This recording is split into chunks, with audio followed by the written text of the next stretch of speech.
6 June 16, 2008 ಅಲ್ಲಿ 18 ಜನ 400 square foot ಹಾಲಲ್ಲಿ ಕೂತ್ಕೊಂಡಿದ್ರು. ಅವ್ರಿಗೆ ಗೊತ್ತಿಲ್ಲ ಅವ್ರಿಗೆ ಎಲ್ಲಿಗೆ ಬಂದಿದ್ದಾರೆ ಅಂದ್ಬಿಟ್ಟು. ನನಗೂ ಗೊತ್ತಿಲ್ಲ ನಾನೇನು ಮಾಡ್ತಾ ಇದ್ದೀನಿ ಅಂದ್ಬಿಟ್ಟು. Absolutely. But one thing was sure, ಒಳಗಡೆಯಿಂದ ಒಂದಿತ್ತು, I love people and I wanted to make a difference in people's life. ತುಂಬ ಜನರಿಗೆ ಕ್ವಶನ್ ಇದೆ ಮೈಂಡಲ್ಲಿ. ಹಿಯರ್ ದ ಸೆಲ್ಫ್ ಮಾಸ್ಟರಿ ಸ್ಟೂಡೆಂಟ್ಸ್ನ ಫ್ಯಾಮಿಲೀಸ್ ಇದ್ದಾರೆ, ರಿಲೇಟಿವ್ಸ್ ಇದ್ದಾರೆ, ಫ್ರೆಂಡ್ಸ್ ಇದ್ದಾರೆ ಇವತ್ತಿಲ್ಲಿ. ಅಂದರೆ one question is there, what is the self mastery is all about?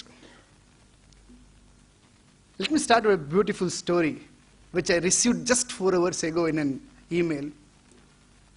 It's not a story, it's a reality. ಚೈನಾದವರು ಬೇರೆ ದೇಶಗಳ ದಾಳಿಯಿಂದ ತುಂಬ ಬೇಸತ್ತೋಗಿದ್ರು. They wanted to protect from the north. So ಅವ್ರೇನು ಮಾಡಿದ್ರು, ಇಡೀ ಒಂದು ಮಾನವ ಕುಲದಲ್ಲಿ ಕನ್ಸ್ಟ್ರಕ್ಷನ್ ಆಗಿರೋದು ಒಂದೇ ಒಂದು ಉಪಗ್ರಹದಿಂದ ನೋಡೋಕ್ಕೆ ಸಾಧ್ಯವಾಗಂಥದ್ದು. ಏನದು? Great wall of China. So they took years together to build it. Best of the cement, iron and steel, ಏನೇನು ಬೇಕು ಮೆಟೀರಿಯಲ್ಸು ಪ್ರತಿಯೊಂದು ಯೂಸ್ ಮಾಡಿದ್ರು. And they built a big wall.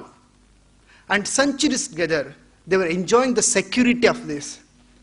But only one ಶತಮಾನ ಅಷ್ಟೇ, 100 ವರ್ಷ ಇತ್ತು. And next immediately they got 3-4 ಸತಿ they got looted, invented by other countries.